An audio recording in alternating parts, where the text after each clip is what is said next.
운동을 열심히 많이 하면 좋을까? 안녕하세요. 미국 의사의 바이오해킹입니다. 상식을 뛰어넘는 과학적 분석의 시간을 위해 또 재밌는 이슈를 가지고 왔는데요. 저번 시간에 운동을 많이 한다고 해서 장기적으로 수명이 길어지는 것은 아닐 수도 있다는 점을 들어 운동을 삶의 질을 올리는 것에 초점을 맞춰야 된다는 것에 대해서 이야기했습니다. 그러면 운동을 과연 어떻게 해야 되는 걸까요? 무조건 열심히 많이 하면 좋은 걸까요? 이번 시간에는 이 질문을 바탕으로 운동의 기초에 대해서 한번 알아보겠습니다. 이 논문은요, 운동의 양과 심혈관 질환에 따른 사망률에 대해서 연구했던 두 가지 논문을 가지고 왔어요. 여기 보시면 Y축이 심혈관 질환과 관련된 사망률이에요. 높으면 높을수록 더 많이 사망하는 거기 때문에 낮을수록 좋은 거예요. 수평에 있는 노란색 동그라미의 X축은 운동량을 뜻하는데 오른쪽으로 갈수록 운동량이 많은 것을 뜻합니다. 요 파란 색깔만 보면 운동량이 증가할수록 심혈관 질환 관련된 사망률도 낮아지는 걸 볼 수 있죠. 하지만 빨간색 연구를 보면 똑같이 처음에는 사망률이 감소하다가 나중에는 오히려 늘어나는 것을 볼 수 있어요. 실제로 운동을 과하게 하면 몸이 안 좋다는 건 우리 다 알고 계실 것 같아요. 첫 비디오부터 강조했던 중용사상, 즉 적당히 해야 된다는 거죠. 이 논문은요, 총 25개 정도의 연구들을 모은 결과를 발표한 건데요. 운동선수들의 13% 정도 무릎이나 고관절의 골관절염을 앓고 있었고, 취미 삼아 뛰는 사람은 그보다 현저히 낮은 3.5%, 그리고 달리기를 아예 하지 않는 분들은 10% 정도 골관절염이 있으시다는 것을 이야기하고 있어요. 각각 심혈관 질환에 따른 사망률과 되게 비슷하죠. 알파벳 U자 형태로 안 해도 안 좋지만 너무 심하게 해도 안 좋을 수 있다는 걸 똑같이 이야기합니다. 과도한 운동은 몸에 해로울 수 있습니다. 적당한 운동이 중요합니다. 우리는 마라톤을 뛰시는 분들은 엄청 건강하다고 생각하죠. 준비 과정도 힘들고 오래 걸리는데 그동안 운동을 많이 하셔야 하니까요. 하지만 이 논문은 마라톤 하시는 분들 중에 랜덤하게 골라서 4주 전, 마라톤 직후, 또 마라톤을 마친 다음날 피검사를 해봤더니 약 40%의 사람들이 급성심부전의 상태를 보였다는 걸 이야기하고 있습니다. 이렇게 건강하신 분들도 무리를 하면 신체적으로 큰 타격이 있다는 거죠. 신장만 잠깐 그런 거 아냐 하실 수도 있는데 너무 격한 운동은 그 외에도 몸에 무리가 가서 골절, 조직 파열, 횡문근융해증, 부정맥 등을 일으킬 수가 있어요. 그래서 꼭 이해하셔야 할 것이 바로 부상의 위험입니다. 이 논문은 독일에서 나온 건데요.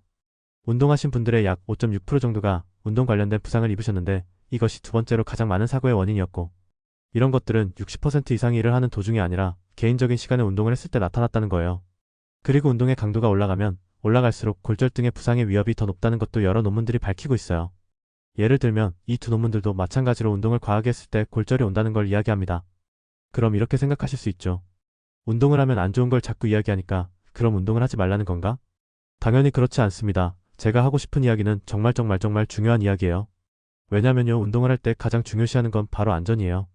특히나 나이가 드신 노인분들은 부상을 입으면 그게 바로 죽음으로 가는 지름길인 경우가 너무 많아요. 그래서 저는 안전을 1번으로 봅니다. 이 논문은 넘어지신 노인분들이 다른 분들에 비해 사망률이 3배나 더 높다고 이야기하거든요. 부상당했을 때 사람들이 느끼는 정신적인 고통과 육체적인 고통을 합하고 또 그곳에 따라서 오는 합병증을 생각하면 그냥 웃고 넘어갈 일은 아닌 것 같아요.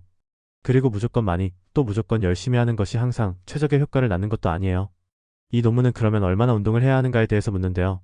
이 메타 분석은 주말에만 운동하시는, 즉 일주일에 한두 번만 운동하시는 분과 규칙적으로 일주일 동안 여러 번 운동하시는 분들이 심혈관 건강에 크게 차이가 없었다고 나타나요. 물론 두 그룹 다 운동을 아예 안 하신 분들보다는 효과가 있었어요. 그러면 이것은 일주일에 한두 번씩이라도 강도에 맞게 운동하는 것이 중요하다는 것을 이야기합니다. 다시 말하자면 만약 열심히 운동하는 것이 항상 최적의 효과를 낳는 것은 아닙니다. 주말에만 운동하는 사람과 규칙적으로 운동하는 사람의 심혈관 건강 차이는 없었지만 운동을 아예 안 하는 사람들보다는 효과가 있었습니다. 일주일에 한두 번이라도 적당한 강도로 운동하는 것이 중요합니다. 그건 유산소 운동, 심혈관계만 그런 거 아니냐 물으실 수 있죠. 하지만 2017년도에 나온 메타 분석에 따르면 근성장애는 강도와 횟수가 모두 중요합니다. 강도는 얼마나 무거운 것을 드는지를 의미하고 횟수는 운동을 몇 번 반복하는지를 의미합니다. 전에 이야기했던 이 논문은 또한 휴식이 얼마나 중요한지도 알 수 있죠.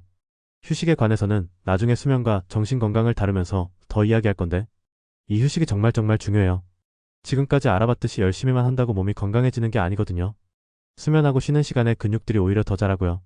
우리 기억력도 우리는 밤새 공부할 때 기억을 한다고 잘못 알지만 사실은 그렇지 않아요. 이 기억들이 단기 암기에서 장기 암기로 넘어가는 건 수면이 정말 중요해요. 이러한 계획과 생각 없이 운동을 하시다가 다치신 분들도 많죠. 특히 40대 후반의 분들은 운동 하나도 안 하시다가 갑자기 뛴다거나 아니면 갑자기 무거운 것들을 들고 운동을 하시다가 다치시는 분들이 많아요. 너무 과하게 운동하면 부상의 위험이 높아집니다. 저는 거꾸로 운동의 목적을 맞춰서 하셔야 된다고 생각해요. 자 보세요. 훌륭하고 건강하신 운동선수들의 안타까운 예를 들어볼게요. 운동선수들은 부상의 위험을 안고도 운동을 하시죠. 그래서 그렇게 축구를 잘했던 박지성 선수, 김남일 선수, 안정환 선수 다 관절 문제가 있었죠. 근데 이 비디오를 시청하시는 대부분 분들은 이렇게까지 몸이 상하면서 운동하고 싶어 하시지 않을 거예요. 우리에게는 운동이란 도구를 통해 몸을 해킹해서 그 기능을 향상시키고자 하는 게 목표죠. 그러면 운동을 어떻게 안전하게 할 수 있을까요? 전 여기서 5가지를 이야기 먼저 하려고 합니다. 1. 같이 하기. 2. 정확한 자세로 하기. 3. 웜업을 운동 전에 하기. 4. 유산소, 근력, 유연성 및 안정성 운동 모두 골고루 하기. 5. 여유를 가지고 하기. 자, 이제 이걸 하나하나 자세히 짚어볼까요? 1번과 2번은 사실 연결되어 있어요. 특히 PT처럼 운동을 잘하는 사람에게 배우는 게 좋습니다. 저는 개인적으로 바쁘고 일 중심적으로 살다 보니 운동을 혼자 하는 거 참 좋아해요. 근데 돌아보니까 이게 정말 잘못된 습관 중 하나였다는 걸 많이 깨닫습니다. 운동을 같이 할 때 여러 가지 좋은 점들이 많아요. 이걸 하나하나 짚고 넘어가고 싶지만 그건 다음 비교에서 더 길게 하도록 할게요. 여기에선 정말 중요한 하나만 짚고 넘어갈 텐데 바로 그것은 안전이에요. 안전. 특히 운동을 자기보다 더 잘하는 사람과 함께 할 때, 예를 들면 PT 같은 거에서 선생님한테 받는다고 할 때 안전한 자세, 정말 정확한 자세를 배울 수도 있고요. 또 예를 들어 무거운 아령을 들다가 위험에 빠졌을 때도 같이 있는 사람이 도와줘서 그 위험에서 벗어날 수 있겠죠. 저는 그래서 운동을 특히 잘하는 사람한테 배워가면서 같이 하는 거를 중요하게 여겨요. 잘못된 자세로 운동을 해서 오히려 보면 망가지는 경우도 많거든요.